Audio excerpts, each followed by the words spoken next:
வணக்கம். நான் உங்கள் நவீன். இதுவரை வாயளவில் மட்டுமே பெண் உரிமை பேசிட்டு இருந்த அரசியல் கட்சிகளுக்கு மத்தியில பெண் தலைவர்களை அரசியல் வழிகாட்டியாகவும் கொள்கை தலைவர்களாக ஏற்று அரசியல் களம் காண போகும் முதல் அரசியல் கட்சி தமிழக வெற்றி கழகம் தான். வீரத்தால் விளைந்த பெண்மணி, அறிவாற்றலால் சிறந்தோங்கிய தலைவி. அது மட்டும் இல்ல, பெண் உரிமை, பெண் கல்வி, சமத்துவம், தீண்டாமை எதிர்ப்பு போன்ற கொள்கைகளை வேரூன்ற செய்தவர்.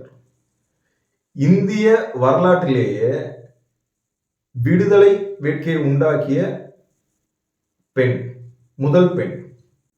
வீரத்திற்கும் வேகத்திற்கும் மட்டும் இவங்க சொந்தக்காரங்க இல்லை, வேகத்திற்கும் சொந்தக்காரங்க. தனது கணவனால் இழக்கப்பட்ட ராஜ்யத்தை 8 வருட கால பொறுமையாகவும் நிதானமாகவும் ஆண்களுக்கு நிகரான பெண் படையினை உருவாக்கி தன்னுடைய 50வது வயதில் மீட்டெடுத்தவர். யார் அவர்? நம்மளுடைய முன்னோர் வேலு நாச்சியார். இவங்களை கொள்கை தலைவர்களாக ஏற்று நமது தமிழக வெற்றி கழகம் 2026 கோடிக்கணக்கான வேலு நாச்சியார் அவர்களை உருவாக்கும்.